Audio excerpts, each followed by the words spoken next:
Robin, okay na. Hallelujah. Yan, bagong account, bagong buhay. Jubilito TV Official. Okay, so yun.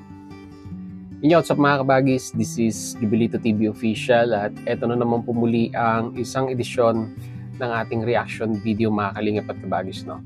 Pero bago po lahat, syempre po, mega love shoutout muna kay Kuya Val Santos Matubang, kay Kalingap Rab, kay Ate Edna Vlog, sa Kalingap Netizens, Kalingap Subscribers, Kalingap Supporters, ating mga Kalingap Partners, Kalingap Reactors, Team Bios, Team Karepa, Team Watchers, Team Strikers. Ayan po, mega love shoutout po sa inyong lahat. Sama na rin po natin ang mga community po ng Tekram supporters na nakasubscribe at nakasuporta din po sa ating YouTube channel. Ayan po, mega love shoutout po sa inyong lahat. So ito na nga, no, mga Kalingap at kabagis, balik po tayo. Balik Kalingap community tayo na kung saan mga Kalingap at kabagis for today's reaction video. Gawa lang po natin ng reaction at muli po pagbibigay ng opinion, no, mga Kalingap, mga kabagis natin regarding po dito sa isa sa mga sabihin na nating successful naman po, no, na beneficiaries po ng Kalingap. At kung tutusin, malaki po ang naitulong ng community po ng Kalingap, to be specific, ito pong si Kalingap Rab. Dito po sa beneficiaries na ito, turn into vlogger na rin po, no, and Kalingap partners, no, mga Kalingap at kabagis, no. Although hindi po natin siya kababayan or hindi po natin siya kalahi, ay mas pinili niya po, no, na sabihin na nating ituring ang kanyang sarili bilang isang Pilipino na rin. Although Indian national po siya, ay pusong Pilipino naman po, no, mga Kalingap at kabagis. So ang tinutukoy ko po, walang iba, ayan, si Tatay Robin. Di po ba mga Kalingap, mga kabagis, sino po ba ang hindi nakasubaybay sa naging buhay ng isang Tatay Robin, no? Mula nung siya po ay na-scout hanggang siya po ay napabahayan, di ba? May mga sponsor na nagpabot ng pagmamahal sa kanya.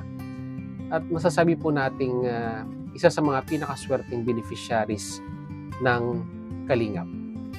At hindi lang po yan, no? Bukod sa pagpapabahay na naibigay ni Kalingap Rab dito kay Tatay Robin, ay natulungan din siya, no, para maiayos yung kanyang papel na kung saan ay matagal siyang nag-overstay nga po dito sa Pilipinas gawa nga ng problema sa pera, no?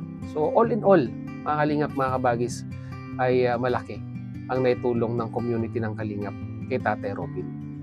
Kaso nga lang, syempre, sa isang individual, no, lahat naman po tayo, hindi lang po si Tatay Robin, mga Kalingap, mga kabagis, ay dumaraan sa mga pagsubok sa buhay.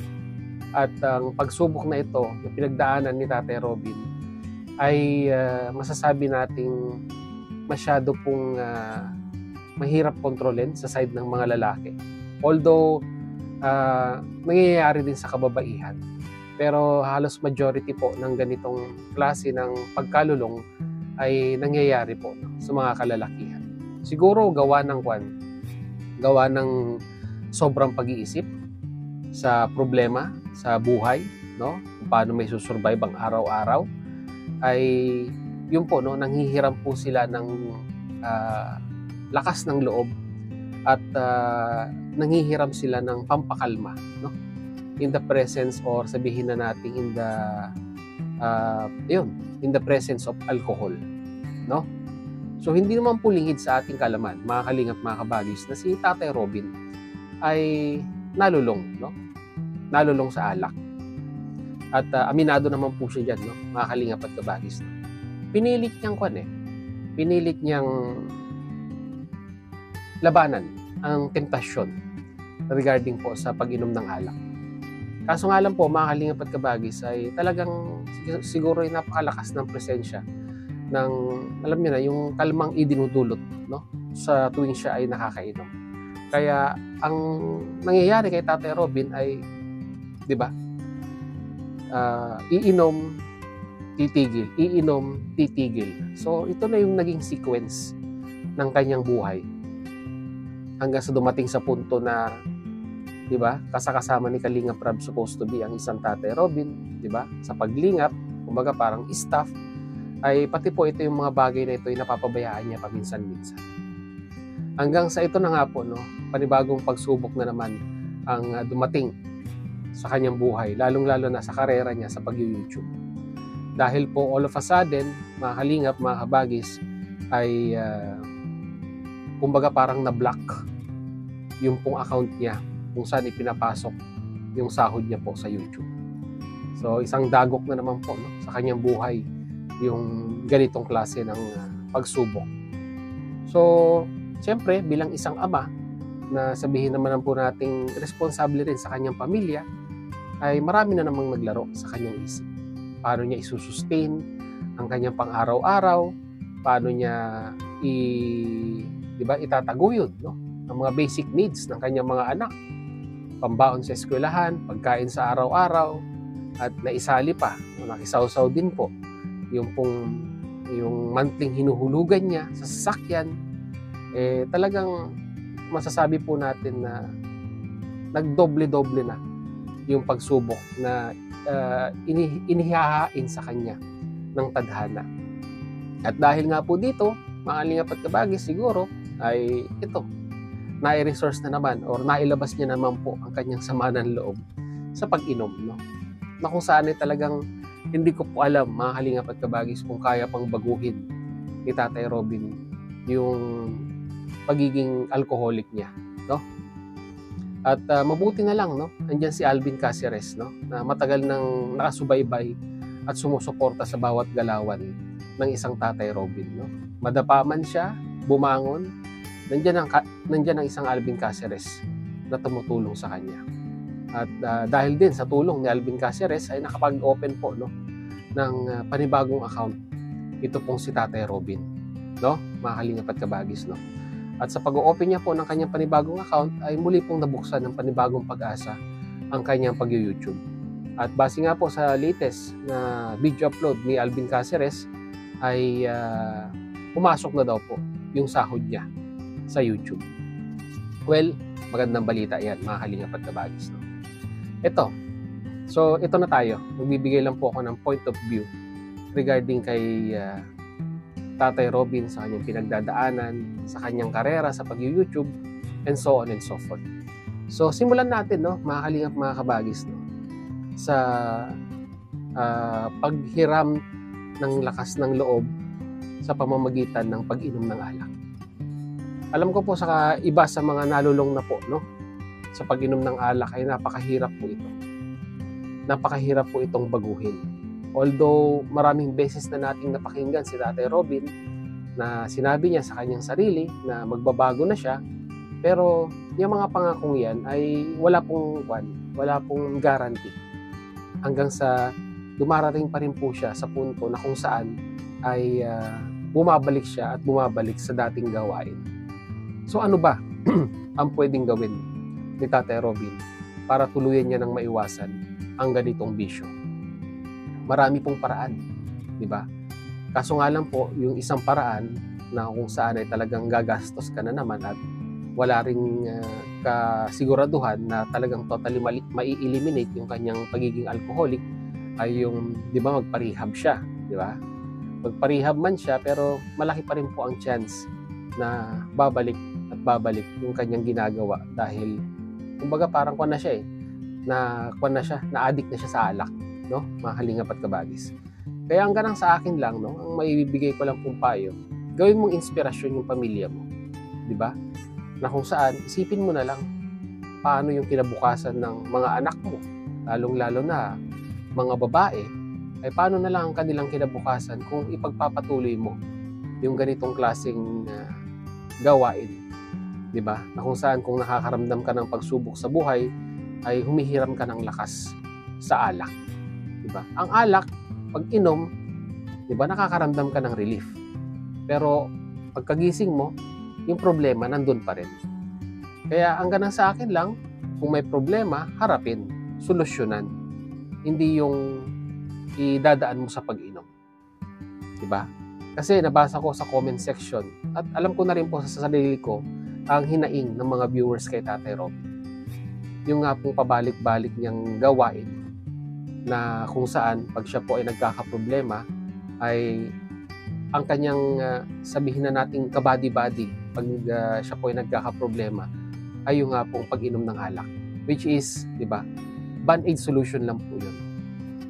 At pagdating ng kinabukasan ay yung problema ay nandun pa rin.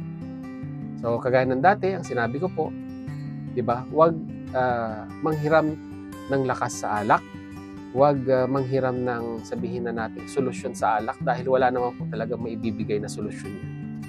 Bagkos harapin ang problema, di ba? Pag-usapan ninyo mag-asawa, ano ang dapat gawin, di ba? At gawing inspirasyon ang kinabukasan ng iyong mga anak, then samahan na rin ng pagdadasal.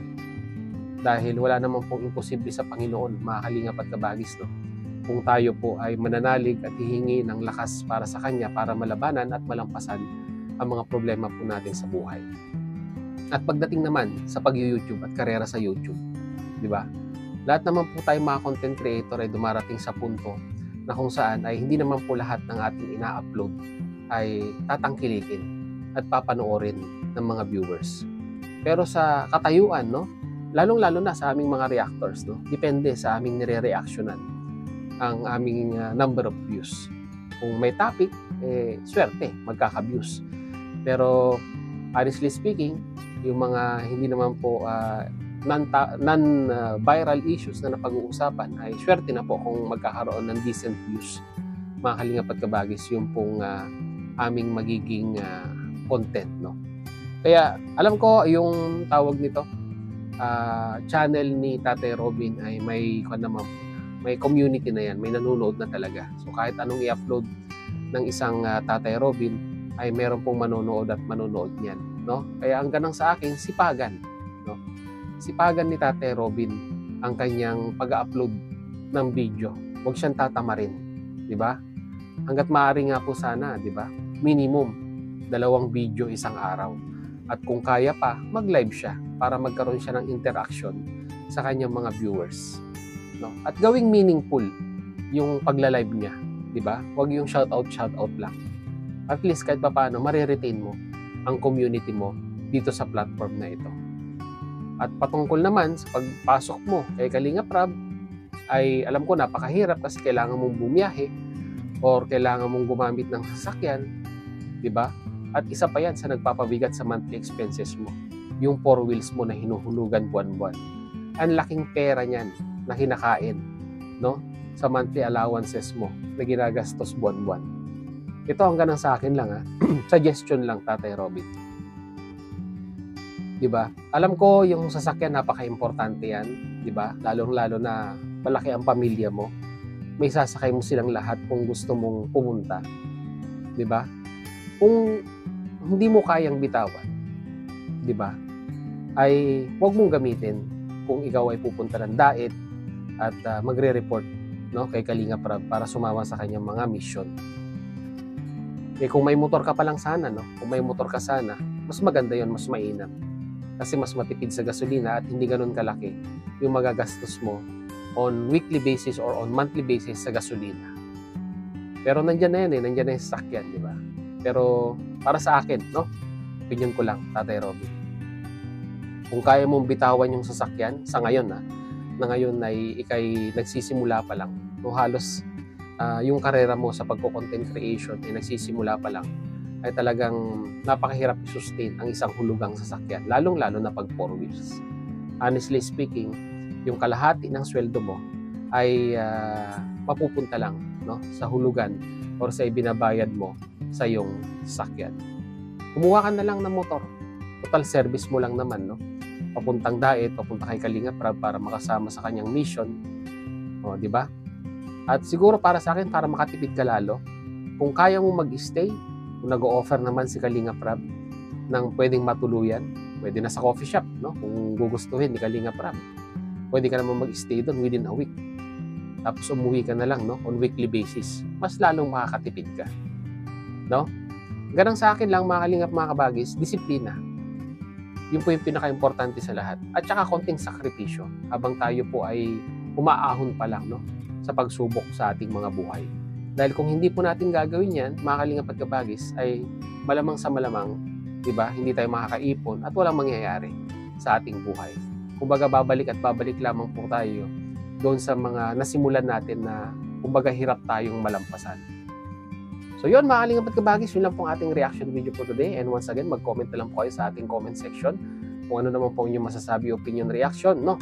Dito po sa nangyari kay Tatay Robin na kung saan ay na-block po ang kanyang account dahil hindi po natin alam kung ano yung kadahilanan. Pero mabuti na lamang po ay natulungan ni Alvin Caceres na magbukas ng panibagong account at awa ng Diyos ay pumasok naman po yung kanyang sahod. At ano po ang may papayo ninyo kay Tatay Robin regarding sa kanyang problema sa pag-inom? Diba?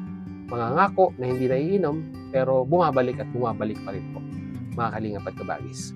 So yun, hanggang dito na lang mga kalingap at kabagis, no? Once again, sa mga hindi pa po nakasubscribe sa ating YouTube channel, ayan, subscribe nyo na po, Jubilito TV Official. So hanggang dito na lang, once again, this is Jubilito TV Official, proud member po ng Team Koos at ng Team Bios. As I always say, mga kalingap at kabagis, peace, God first, God bless po. Bye!